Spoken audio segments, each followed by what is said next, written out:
So, I'm here with Cadillac again. This is the XTS-4, that means four-wheel drive, V Sport Edition. When you see that V, that means that what you're packing is the more powerful V Edition engine. These are the wheels.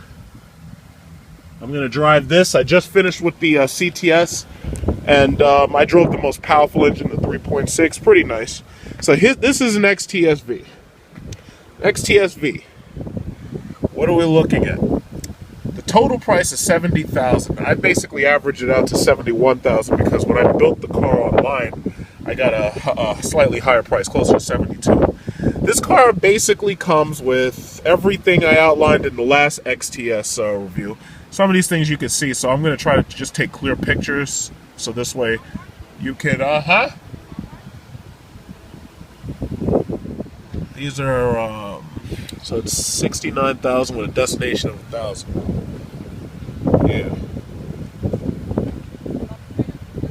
And it comes with multi-zone climate control. So basically what they did was with the livery edition, they don't have the rear seat climate control. But with the XTS-Vs, I mean, I figure since you're paying $71,000, they basically give you every single thing.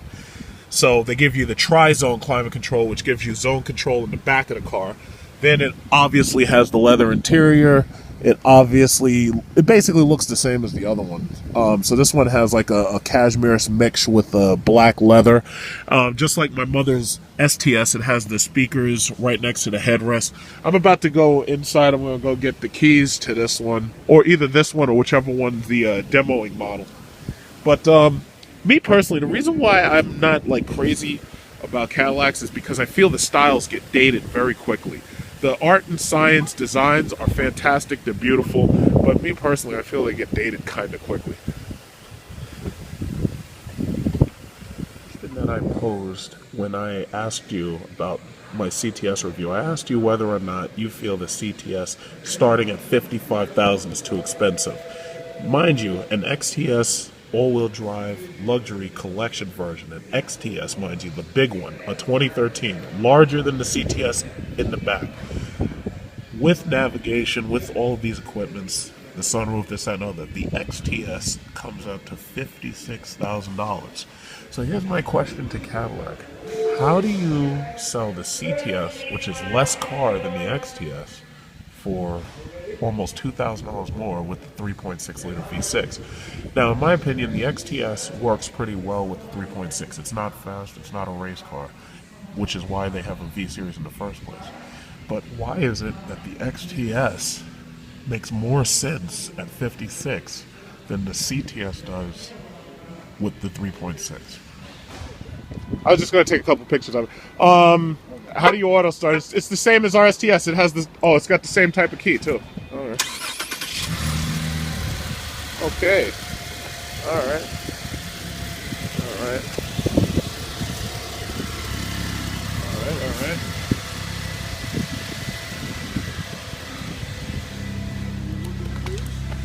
Huh? All right. So this is the V Sport. The engine so far, I mean, it has a regular start. It ain't a V8 because it's not a V8. It doesn't have that throaty roar that I expect out of, my cars. But a Jeep and an SRT 300, even though the 300's cheaper than this car, but the Jeep is about the same price.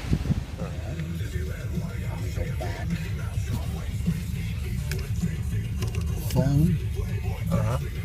This is how you set up you pair your phone to it. Okay. There's two phones. This is how you set it up. Once it's set up, this is how you use it. Okay. But there's no phone paired, so this won't even light up. Oh, okay, okay. It only lights up when it knows it's there. Yeah. Right. Navigation, there's your map. Destination. All right.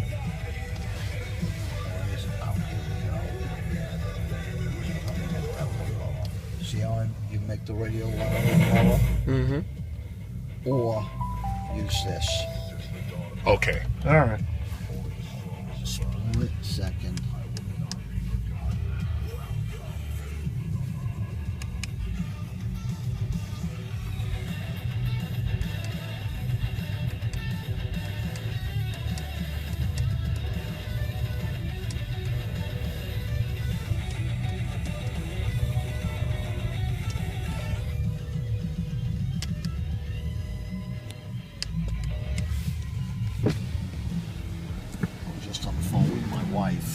commented stations. Oh, it tells you where the nearest one is, right? The nearest charging for a gallon of regular. This car takes regular or premium? Regular. Oh, it'll take regular. Yeah. Okay. There's car washes. There's parking. I'm gonna throw my phone in the bunker. Address, intersection, place of interest, or contact. Address. Say the address in New York, or say the command You change just say state it. if your address is Okay. in a different state. If your address is in a different Okay. country, say change country. 540 State Street. They're gonna ask you where. 540 Stage Town of Bern. Is that correct? Yes. When it is safe to do so, look to the radio display to complete your selection. Number 3.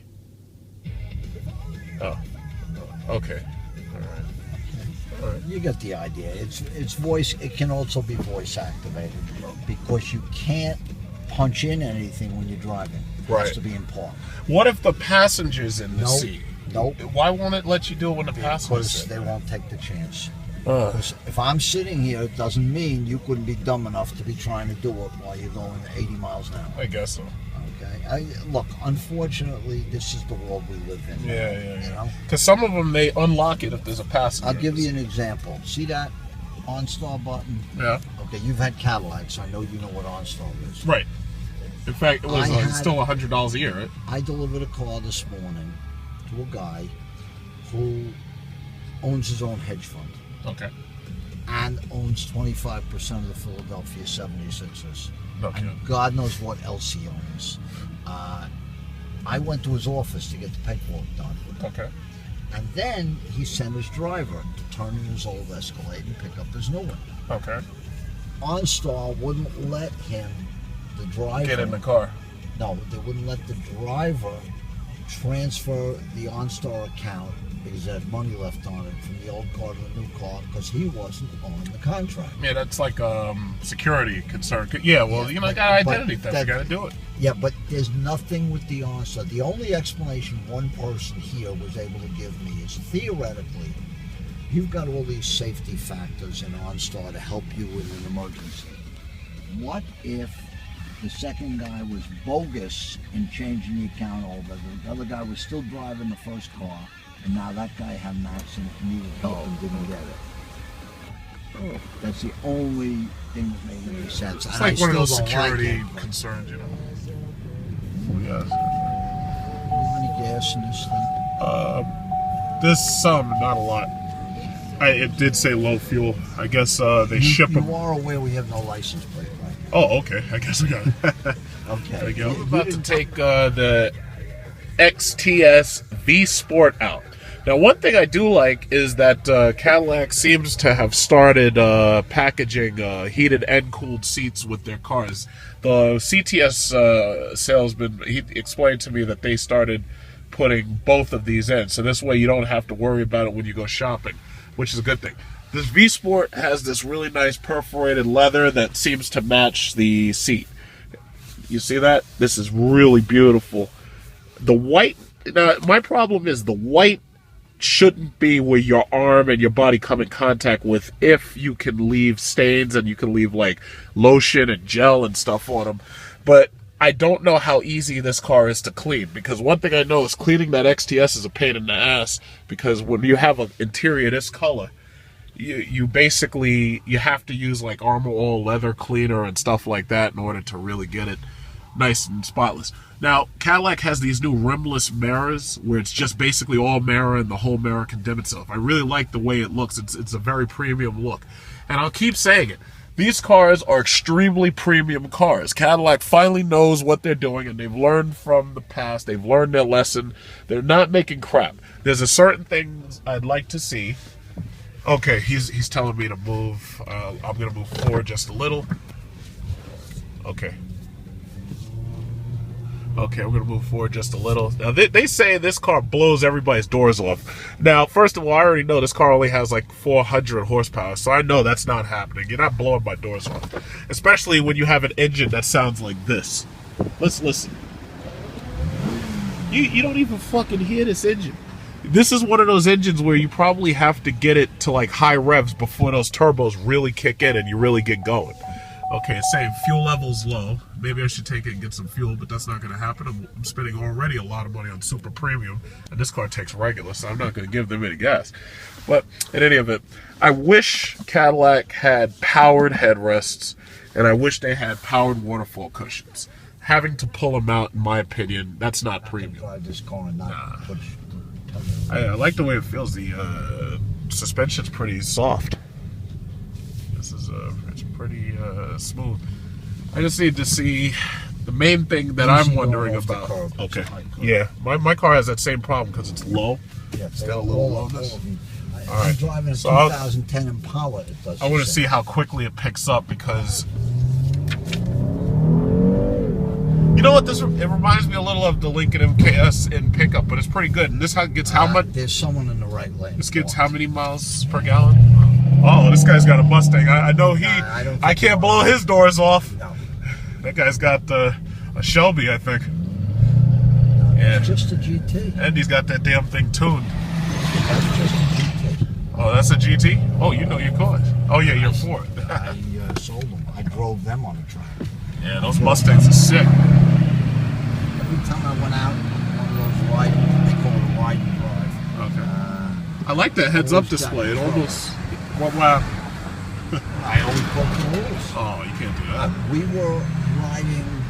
were comparing them to Z20. Does this have forward? Does it warn you if there's a guy in front like my car does? Yeah, but it may be tough. Forward warning collision.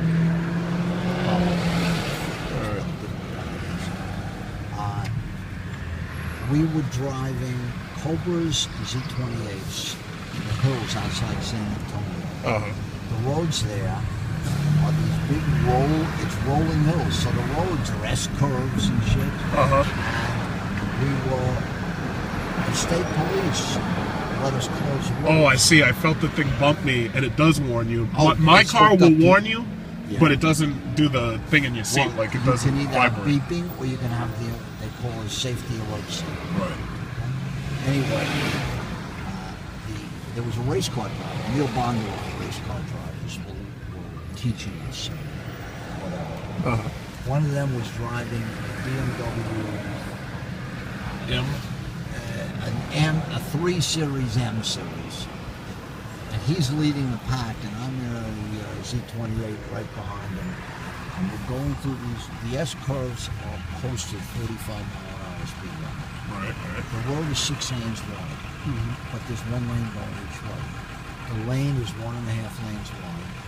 The shoulder is 1.5 lanes wide. So we try to go You're around. supposed to drive on the shoulder if someone wants to pass you. That's the law in Texas. Okay. So we go into a curve, 60, came out 80. We were going to a curve of 75, came out at 95. We went into a curve at about 90. We came out at 110, and we had one-way squawk boxes, so the race car driver could give the instructions. Whoever's driving that silver Z28, don't tailgate me through the turns. That was me. The next turn, we went in at about 95. We came out at about 115, except for one thing. The race car driver was gone. Oh wow. He just blew my doors off just to say, hey, And he had what? an M Series. Oh yeah. No, those you can't. A lot of these cars. Like, I don't know if you know about the Nissan GTR. Right. Follow these guys. Okay. Oh, sure. You can't mess with that car. You just can't. My car has 500 horsepower. I can't mess with that. It's too fast. And it's got all-wheel drive, so that makes it even faster. You know? It just, there's no tire spin. It just goes. The only problem with the GTR... When that thing breaks, you're screwed. Yeah, You're I was screwed. just going to say this. Keeping them from going to $10,000 transmission services. One of my friends has one, Oh, and I've driven it. That thing's a monster, but I would never want to have this guy. I'll blow his doors off like the commercial says, huh? at 40 miles an hour. I like this picks up a lot faster than the last one, because the 3.6 is really not that fast. This is pretty nice. Make a right here. This picks up pretty well. And these are Brembo brakes too that have Cadillac on, right? All right. And I would just let you get away with more than I ever let anyone get away with. When I sold Vets, Cobras, I also had a lot of Chevrolet. I said 19 years Chevrolet experience before I ever sold anything else. I'm very old. Okay. When I sold Vets and IROCs and then Cobras, we didn't let customers drive. We drove them. No, I could see that because those cars are very low and they have hard edges in the front. Like the new Viper, Chrysler, when you go to the SRT experience, they'll let you drive everything but the Viper because that car is number one, $100,000, and it has a hard edge. And I think in like the first couple of years of the program, a woman destroyed one. Like she cut it in half by hitting a curb or something. There was a Chevrolet dealer who I competed with when I was running a Chevrolet dealer, who's also had a Dodge dealer. Okay. And they got a Viper in, and the owner was on vacation. Those things are monsters. So his son decided to test drive the Viper. 23, 4-year-old dummy. Yeah. And it was a sold car. You don't play games with a sold car. Nope. If you have any brains. He was pulling back into the dealership and he came up a little too fast. When he cut the wheel, he lost it. He wiped out 2 rims and a rear axle. No kidding. Did you ever hear about that girl, Nikki Katsouris? She stole her father's, well, I guess stole, but she stole her father's Porsche. And she was driving it really fast and she slammed into a toll booth plaza. Oh. And basically, you couldn't identify her. Yeah, it was like that. I didn't know the name, but I remember Nikki that. Katsouris, yeah, and they had posted the pictures, and it was a big media thing. So it's like when I drive, I'm very careful when I drive. I haven't had an accident. I've had like a 5-year good driver discount, this, that, and the other. And it's like I don't play games with these other cars. It's like you heard about that thing that happened with the motorcycles and the SUV, the Range Rover. Oh, you didn't hear about that? Of course. Yeah, everybody heard about that. Yeah, if you it's own like a computer or television or radio, you know. When I have people who try to pass me like that, and I know that they got something where they can just pass, I just let them go. Yeah, it's like, just go. It's like, I don't want no scratches. I'll tell you the other thing. Today, it's very unfortunate, but the world we live in, you don't know. Nobody's patient. You don't know who you're dealing with. Exactly. Somebody could be armed. Like, for instance, some of the people that beat on that guy's windshield were cops. I know. And they got them locked up, and that's good for them. Yeah. Oh, I mean, frankly, I don't think the absolute truth will ever come out because there's too many versions. Exactly. Well, the video's one version that you could trust. Well, not really, because there's a question of what went on before the first video. You know what? I've heard some people argue that, but my thing is, if you really watch it, everybody was acting normally right up until the white motorcycle brake check. And after that, the entire, you could tell that nothing had really happened before that because people were acting normal. And the problem was, the normal way that they were acting was to try to cut him off the road. Now, he was driving, you could tell, he had his baby in the car, he had his wife in the car. If you have your baby and your wife in the car, you're not driving crazy. You're That's not, what you would you're think. not, yeah, well, no, but this guy wasn't doing that. And I believe that guy, based on what I saw, I believe that guy got so panicked by these people that he felt that he had to escape them. And they were attacking his car.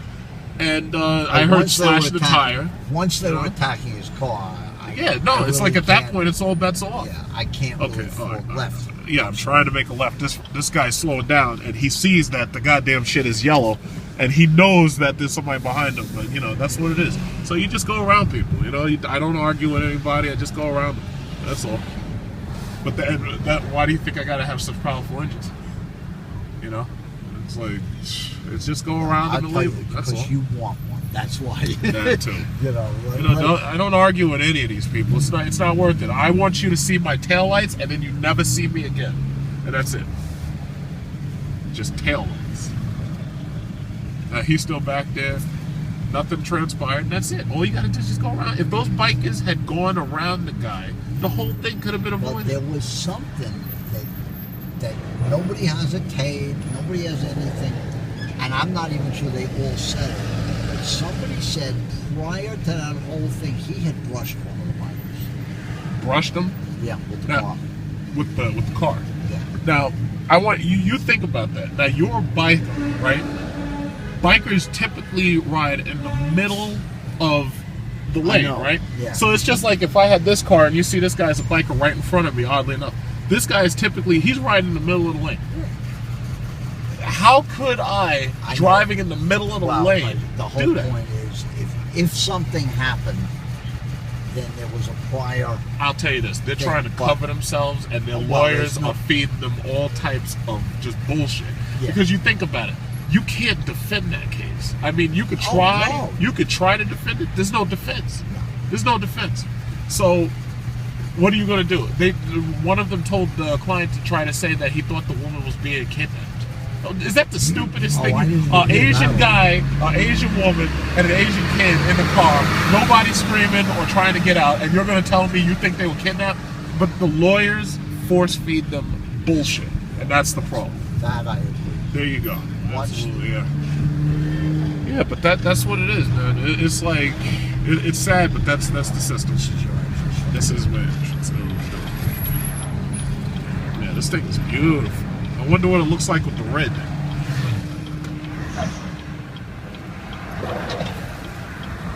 This is absolutely gorgeous.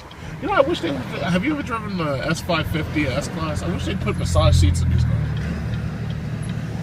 I don't happen to like it. Did you ever drive like or ever sell a Lincoln MKS Ecoboost? Yes. Or a tour show that had the massage lumbar? I like those. Oh, look at that charger. I was with a friend. Oh, yeah, those. My uncle bought a 2013 MKS, and I always loved those massagers. I definitely like the MKS.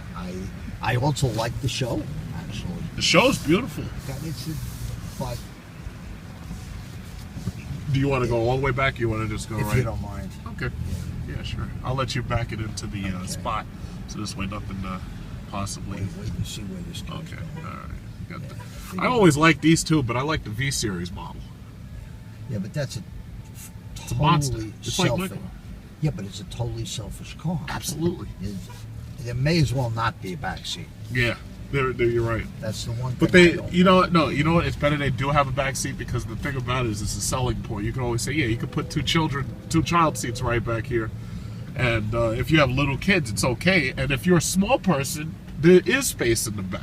I was actually surprised how much space is in that car. I've sat in the back of them, but it's not that bad. Anywhere you want to. There you have it, the XTS-V. Basically, this car is in many ways the equivalent of a Lincoln MKS Ecoboost. I really believe, based on the acceleration I felt, if you put both of these cars together, the MKS Ecoboost and the XTS-V Sport, I'm pretty sure if you put both of these cars together, the V Series would probably beat the Ecoboost, but it would have to beat the Ecoboost in the high end.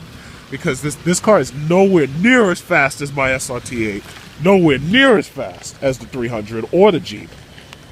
But I have to say, it finally, with this engine, this car finally has the power it needs to get off the line quickly. So in my opinion, Cadillac, if you do happen to listen to what I'm saying right now, and if you give a shit about anything one of your returning customers has to say, because keep in mind, I have bought cars from you in the past, and I've made videos about them. But anyway, if you have any interest in keeping your customer base interested, you better start putting twin turbo V6s in these cars standard. This car is too big to have a 3.6. This car must have this V Sport engine as standard. You can have people pay a little bit less money, but I think $71,000 is a lot for this car. I mean, it's cool, but I think it's too much. The MKS is a lot cheaper. $71,000 kind of doesn't make sense to me for a twin turbo V6.